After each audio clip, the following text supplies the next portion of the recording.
आचार्य का एक हाइकू है। सामायिक में कुछ ना करने की स्थिति होती है। जब सामायिक करने के लिए बैठते हैं तो जहाँ सामायिक के बारे में आगम में उल्लेख मिलता है कि समता सर्वभूतेषु संयमे शुभ भावना आर्त रौत परित्यागस तद्धि सामायिकम मतम, कि सभी जीवों के प्रति समता का भाव और संयम के प्रति शुभ भावना किए। संयम ही, जो इंद्रिय संयम और प्राणी संयम होता है, वो ही मुक्ति को प्रदान करने वाला है। और आर्त और रौद्र ध्यान, इनसे ऊपर उठ करके धर्म ध्यान करना, ये सामायिक कहा गया है। तो जहाँ जब एक आसन लगा करके बैठते हैं तो अपन अपने काय को स्थिर कर लेते हैं, तो यानी अब काय के माध्यम से कोई भी कार्य नहीं हो रहा है। वचन प्रकट रूप में अपन किसी से वार्ता नहीं कर रहे हैं, लेकिन जहाँ मन के विचार होते हैं वो वचनों के द्वारा ही आगे जो है गति को प्राप्त करते हैं। तो मन में विचार उठते रहते हैं और उनके लिए यहाँ पर कि आर्त ध्यान और रौद्र ध्यान जब इनसे ऊपर उठ जाते हैं तब धर्म ध्यान की शुरुआत होती है। तो जहाँ सामायिक करने बैठे हुए हैं, अब इसमें इष्ट का वियोग नाम का जो आर्त ध्यान, जो अपने लिए क्या इष्ट है, जहाँ जब सामायिक करने के लिए बैठे हैं तो उस समय में पंच परमेष्टि और आत्म तत्व, यही अपने लिए दो इष्ट हैं। इसके अलावा संसार में हमारे लिए कोई इष्ट अनिष्ट की कल्पना उस समय में नहीं है। तो यहाँ पर हमारा इष्ट वियोगज नाम का कोई आर्त ध्यान नहीं है। फिर जो अनिष्ट संयोगज, तो उसमें भी कोई हमारे लिए अनिष्टकारी नहीं है। जिस समय में, जितने समय तक सामायिक के लिए ध्यानस्थ हैं, उस समय तक हमारे लिए कोई भी अनिष्टकारी नहीं। ऐसे भाव से हमारा यहाँ पर अनिष्ट संयोगज नाम का भी आर्त ध्यान से कोई संबंध नहीं। जब बहुत देर तक एक ही आसन में बैठते हैं तो शरीर में पीड़ा होना स्वाभाविक है। जहाँ बैठने की यदि आसन की सिद्धि होती है तो फिर उसमें बहुत देर तक भी बिना किसी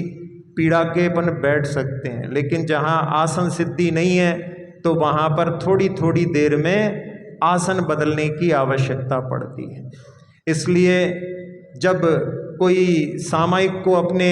बढ़ाना चाहता है तो उसमें धीरे धीरे पुरुषार्थ करके अपने लिए ऐसा प्रयास करना चाहिए कि जिसके माध्यम से जो सामायिक का जघन्य काल है वो मुहूर्त या 2 घड़ी 48 मिनट तक अपने लिए आसन परिवर्तित ना करना पड़े।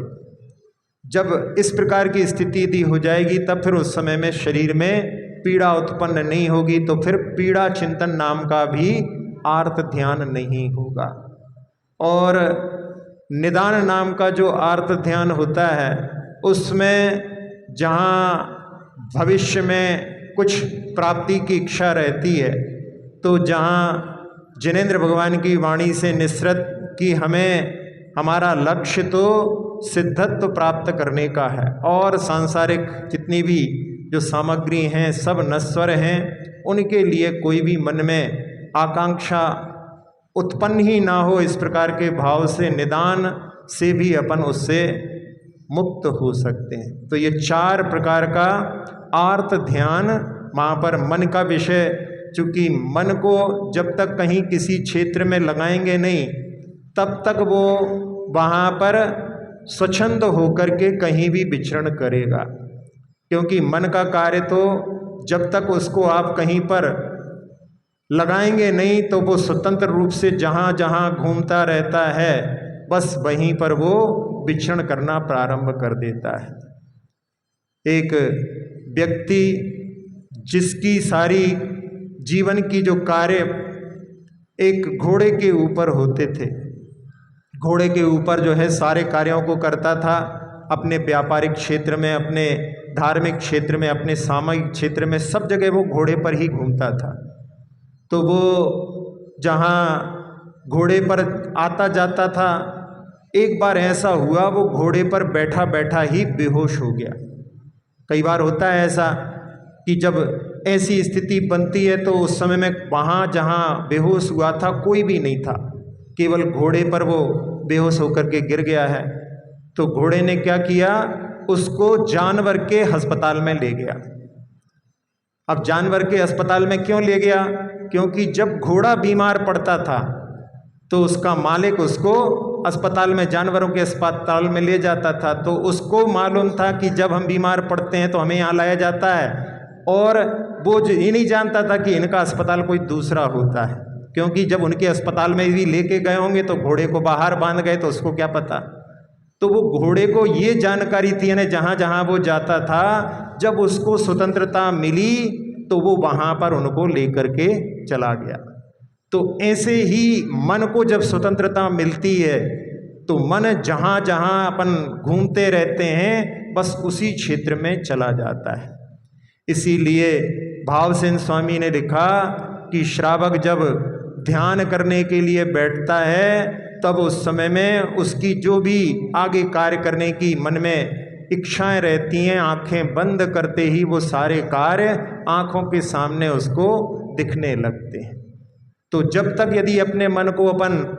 इस प्रकार से आर्त ध्यान से बचाने के लिए विचार नहीं करेंगे तो फिर वो आर्त ध्यान भी वहाँ पर होने लगेंगे। और फिर यदि रौद्र ध्यान के लिए भी निषेध कहा है तो रौद्र ध्यान में भी जहाँ 4 प्रकार के रौद्र ध्यान होते हैं, तो इस समय में मेरा कोई भी किसी को जो है पीड़ा देने का भाव नहीं। कई बार ऐसा होता है घर के कोई काम आदि हैं, कोई ने बोला कि उस काम को करना है, नहीं हम तो जो है माला फेरना है, तो उसकी बात को नहीं माना। यदि इस प्रकार से यदि ध्यान करने के लिए बैठे हैं तो उसके लिए भी पीड़ा हो सकती है। तो ऐसी कोई किसी के लिए पीड़ा दे करके ध्यान करने के लिए नहीं बैठते, तो वो उसमें जो है किसी के लिए पीड़ा नहीं दे रहे हैं। तो हिंसा नंदी नाम का भी रौद्र ध्यान, यानी हिंसा में आनंद मानना, किसी को परेशान करने के लिए, जैसे कई लोग अनशन लगा करके यानी एक जगह पर धरना रख करके बैठ जाते हैं कि जब तक हमारी मांगें पूरी नहीं होंगी तब तक हम यहाँ से उठेंगे नहीं। तो ऐसा भी कोई जो है किसी को कोई ना मनवाने की बात है, ना किसी को कोई दुख देने की भावना से ध्यान करने के लिए बैठे हैं, तो इसमें हिंसानंदी नाम का रौद्र ध्यान भी नहीं है। और मृषानंदी, तो उसमें जहाँ ध्यान करने के लिए बैठे हैं तो ध्यान करते समय ऐसी मन में कोई भावना नहीं कि लोग हमारे लिए देखें और समझें कि देखो कितनी अच्छी तरह से, जैसे जो है बाहुली भगवान खड़े रहते हैं ऐसे जो है खड़े होकर के हम ध्यान लगा रहे हैं, लोगों के सामने प्रसिद्धि का भाव आ जाए, ऐसे भाव से यानी उसमें दूसरों के प्रभावित करने के लिए यदि वहाँ पर वो कार्य किया जाए तो उसमें फिर मृषानंदी जो है रौद्र ध्यान रहेगा। तो ऐसा किसी को प्रभावित करने के लिए भी अपने इस सामायिक के कार्य को नहीं कर रहे हैं, तो उसमें मृषानंदी नाम का भी रौद्र ध्यान नहीं। और चोरी में आनंद मानना, तो चोरी जहाँ पर कोई किसी की चीज को दबा करके बैठ गए हों, और जैसे कि जहाँ जब बारीषण कुमार ध्यानस्थ थे और जो विद्युत चोर चुरा करके भागा था उसने वहाँ पर सामान डाल करके और वो भाग गया, छिप गया, और उन्होंने समझा कि अभी इन्होंने वस्त्रों को उतार करके इसलिए खड़े हो गए कि ये समझे कि ये तो ध्यानस्थ हैं, ध्यान कर रहे हैं, ऐसे करके जो है बच जाएंगे। तो ऐसा भी कोई किसी से बच करके वहाँ पर चोरी में आनंद मनाते हुए भी हमारा सामायिक का कार्य संपादित नहीं हो रहा, तो ऐसा जो है चौर्यानंदी भी नहीं है। और परिग्रह, तो देह के अलावा हमारा कोई परिग्रह नहीं, वो परिग्रह जिसको छोड़ नहीं सकते वो तो जो है साथ में ही रहता है, इसके अलावा बाकी सब परिग्रहों के प्रति कोई राग भाव नहीं। ऐसे भाव से वहाँ पर परिग्रहानंदी भी रौद्र ध्यान से ऊपर उठ करके सामायिक करने का जब प्रयास करते हैं तो उसमें आर्त रौद्र परित्यागस, ऐसे 4 प्रकार के आर्त ध्यान और 4 प्रकार के रौद्र ध्यान से ऊपर उठ करके अब 4 प्रकार के धर्म ध्यान का चिंतन करते हुए, क्योंकि मन को तो कहीं पर लगाना पड़ेगा। आचार्य जी ने कहा इसमें कि सामायिक में कुछ ना करने की स्थिति होती है, लेकिन यहाँ शरीर से कुछ नहीं करना है, वचन से भी कुछ नहीं करना है, लेकिन मन को कहीं ना कहीं रोकना आवश्यक है। नहीं तो मन की गति कैसी होती है, घड़ी के समान होती है। घड़ी में क्या होता है, 3 कांटे होते हैं, एक घंटे का कांटा होता है जो चलता हुआ ही नहीं दिखता है घंटे का कांटा चलता हुआ। 1 मिनट का कांटा होता है, उस पर भी जब जोर लगाओ तो वो थोड़ा थोड़ा सा हिलता सा नजर आता है, लेकिन सेकंड का कांटा देखो तो रुकता ही नहीं है। बस ऐसे ही अपने 3 योग हैं, मन वचन काय योग। तो काय योग तो स्थिर है, काय योग में कोई हलन चलन नहीं है। वचन योग जो है वो मिनट के कांटा जैसा है, मन में वहाँ पर कुछ भाव उठते रहते हैं और जो भी भाव होते हैं अपने सब वचनात्मक होते हैं। अपन जो भी सोचते हैं सब वचनात्मक सोचते हैं, मन में अपन उसी के बारे में चिंतन करते हैं जो कुछ शब्दात्मक होता है। इसके अलावा कभी भी अपना चिंतन शब्द से ऊपर नहीं उठता। तो वो भी बीच बीच में कोई अकेला भी रहता है, कई बार होता है घर में कोई अकेला है, फिर भी घर में से आवाज़ आ रही है तो वो वहाँ पर घर में अकेला रहता हुआ भी कि अब मैं इसको करूँगा, ये कर लिया, वो कर लिया, ऐसे करके वो अकेले में भी शब्दों का उच्चारण करता रहता है। तो वो वचन योग भी, जहाँ पर बाहर के वचन नहीं निकल रहे हैं लेकिन फिर भी मन में जो भाव आ रहे हैं उस संबंधी वचन योग वहाँ पर चलता रहता है। और जो मन का जो बताया सेकंड का कांटा है जो कि सतत घूमता रहता है, विचरण करता रहता है।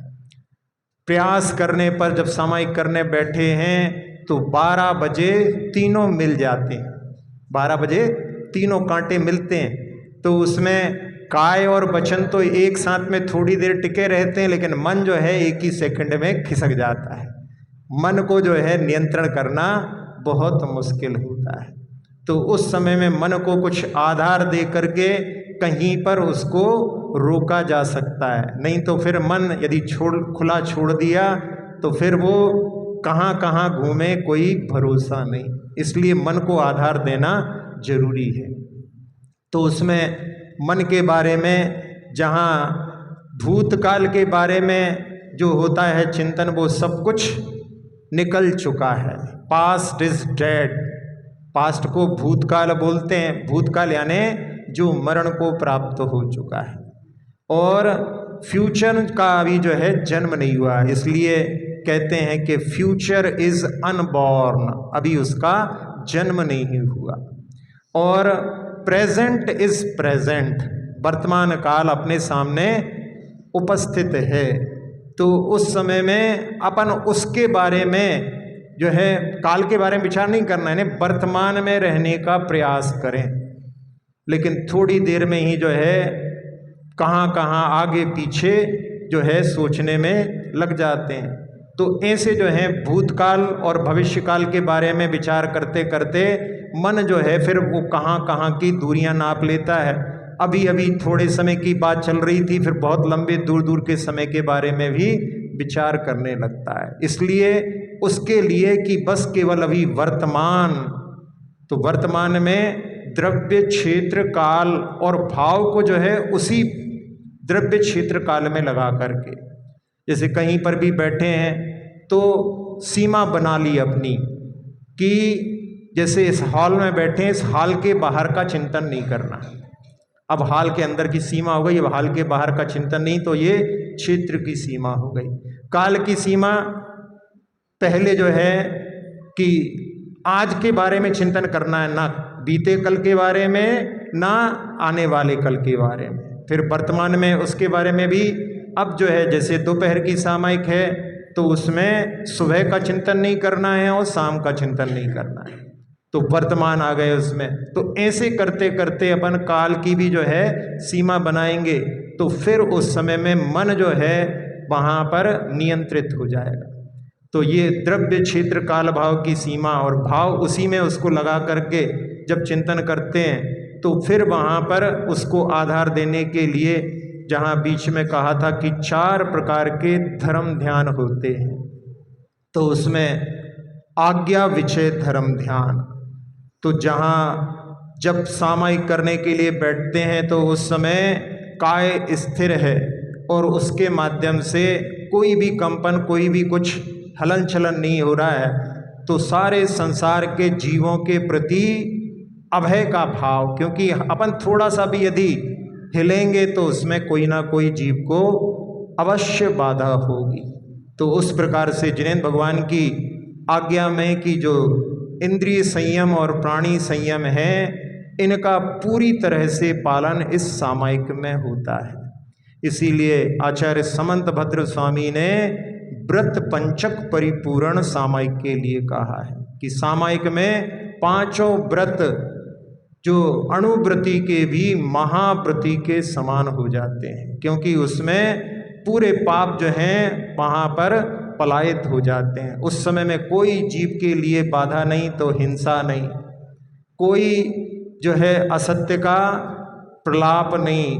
कोई पर द्रव्य को ग्रहण करने की भावना नहीं, तो वहाँ पर चोरी नहीं, और किसी पर द्रव्य के प्रति राग का भाव नहीं, तो काम वासना का भाव नहीं, और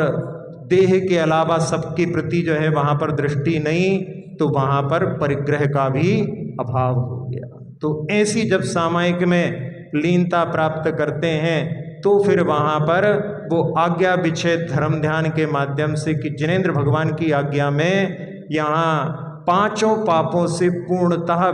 विरति इस सामायिक में प्राप्त होती है। इसलिए आचार्य समंत भद्र स्वामी ने ये भी कहा कि चेलोपसृष्ट मुनिरिव ग्रही तदा याति यति भावम,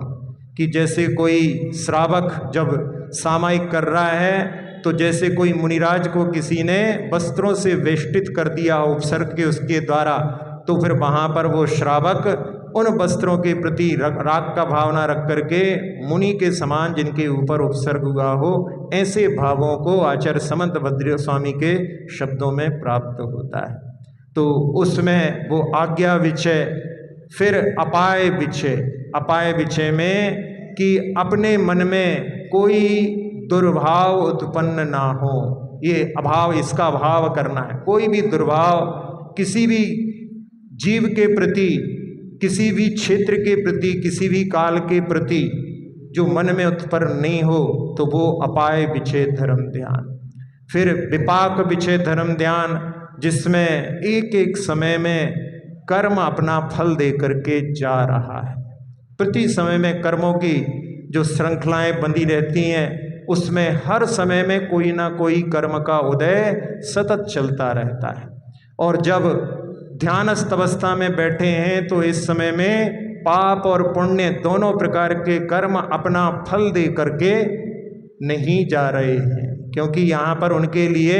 नौ कर्म की कोई सहूलियत नहीं है, इसलिए वो सारे निष्फलती गलती स्वयं। आचार्य गुणभद्र स्वामी ने आत्मानुशासन में लिखा कि जो योगी इस प्रकार से ध्यानस्थ होते हैं, उनके पुण्य और पाप बिना फल दिए हुए निकलते जाते हैं, और जब वो फल नहीं दे रहे हैं तो उनके माध्यम से जो भाव उत्पन्न हो सकते थे द्रव्य क्षेत्र काल की अपेक्षा से, वो वहाँ पर उत्पन्न नहीं हो रहे हैं, तो आगामी कर्मों की श्रृंखला भी इसके माध्यम से प्राप्त नहीं होगी। तो ये विपाक विषय धर्म ध्यान के माध्यम से कर्मों का चिंतन, और वो एक एक करके निकलते जा रहे हैं और आगे की श्रृंखला उससे उत्पन्न नहीं हो रही है, तो उतने समय तक संवर और साथ साथ में निर्जरा प्रति समय में यहाँ पर हो रही है। और जो संकल्प है, संकल्प पूर्वक यदि श्रावक भी उस कार्य को संपादित करता है, तो आचार्य श्री कहते थे कि जब संकल्प पूर्वक कोई भी धार्मिक कार्य किया जाता है, तो उस समय में जिसके पास में कोई भी व्रत नहीं है, असंयत सम्यक दृष्टि भी है, उसकी भी असंख्यात गुणी निर्जरा प्रति समय में उतने संकल्प के कार्य में अवश्य होती है। तो इस प्रकार से उस विपाक विषय धर्म ध्यान का चिंतन करके, और जहाँ संस्थान विषय धर्म ध्यान है, उसमें अपन ने अपने आप को केवल इसी किसी क्षेत्र में सीमित कर लिया है तो अपने शरीर का ही जो आकार है, जहाँ लोक के आकार के बारे में कि कोई अपने कटी पर हाथ रख करके पैर फैला करके जब खड़ा हुआ है तो उस समय में यही लोक है, जिसमें नाभि के नीचे अधोलोक और नाभि से थोड़ा सा जो है वो वहाँ पर मध्य लोक और ऊपर का ऊर्ध्व लोक, ऐसे 343 राजू प्रमाण ये लोक, इसमें जीव अनादि काल से परिभ्रमण कर रहा है। इस प्रकार का चिंतन अपने उसी क्षेत्र में ही रह करके और अपन उस लोक संस्थान के बारे में भी चिंतन कर रहे हैं, तो इसके माध्यम से मन वहाँ पर पूर्णतः जो है एकाग्रता को प्राप्त हो जाता है। तो इसके माध्यम से जहाँ पर अपन ये हाइकू ले रहे हैं आचार्य श्री का कि सामायिक में कुछ नहीं करने की स्थिति होती है, तो शरीर से अपने को कुछ भी नहीं करना है और वचनों के माध्यम से, चूंकि वचन और मन का आपस में गठबंधन है, तो उसके लिए जहाँ पर जो अपना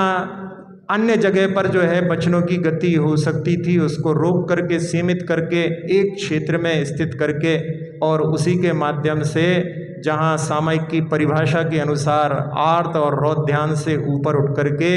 और धर्म ध्यान में जब स्थित होते हैं तब वो सामायिक कहलाती है। तो ऐसा जो कार्य प्रतिदिन श्रावक के लिए करना चाहिए, क्योंकि सामायिक जितने भी आज तक सिद्ध हुए हैं सब इस सामायिक ध्यान के माध्यम से ही सिद्ध हुए हैं। और श्रावक भी जहाँ भगवान की आराधना करता है और आराधना करके जहाँ सोमदेव सूरी ने जो 6 कार्यों को बतलाया है, 5 कार्य तो सभी संपादित कर देते हैं, लेकिन ध्यान के प्रति जो है ध्यान कम रहता है, वो अपने लिए निकाल करके प्रतिदिन थोड़ा सा समय ध्यान के लिए एकाग्र होकर के एक आसन में भगवान जैसी मुद्रा बना करके बैठने का प्रयास करना चाहिए। बचपन में जहाँ जब कायोत्सर्ग करने के लिए बोलते थे तो पाठशाला में कहते थे कि भगवान जैसे बैठ जाओ, तो कायोत्सर्ग करना मतलब भगवान जैसे बैठ जाओ, तो सारे बच्चे पालती मार करके भगवान जैसी मुद्रा में बैठ करके कायोत्सर्ग करने लगते थे। तो जो भगवान की मुद्रा को देख करके और ध्यानस्थ जो है अपनी भूमिका को प्राप्त करने के लिए यदि श्रावक नित्य प्रति थोड़ा पुरुषार्थ करे तो उसके माध्यम से आध्यात्मिक जगत से भी अपना परिचय प्राप्त कर सकता है। तो ऐसे जो हैं कुछ बिंदुओं के माध्यम से, जिसमें आचार्य जी के जो छोटे छोटे से हाइकू जो 17 अक्षर की कविता होती है वो अपने लिए बड़े ही प्रेरणा देने वाले होते हैं। आचार्य जी ने बहुत सारे हाइकू लिखे हैं और उन पर विचार करके कि जो हाइकू वैसे जापानी एक पद्धति है कविता की, लेकिन उसमें जो थोड़े से अक्षरों में बहुत कुछ कहने की सामर्थ्य होती है, तो उसका आधार लेकर के अपन भी कुछ ऐसे बिंदुओं को अपने चेतन में मनन में उनको रखना चाहिए, जिस समय में अपन कभी एकांत में हों तो उनका आधार लेकर के अपने मन को उसमें केंद्रित कर देंगे। तो फिर उसके माध्यम से जैसा कि हमने कहा था कि अपन जिसके बारे में, जिसकी रचना के बारे में विचार कर रहे हैं, तो वो रचनाकार भी अपने साथ में होता है। तो ऐसे जो है उस समय में कि आचार्य श्री अपने साथ में हैं, ऐसे भावों से उनके बिंदुओं को लेकर के अपने लिए ध्यान के लिए पुरुषार्थ करना चाहिए।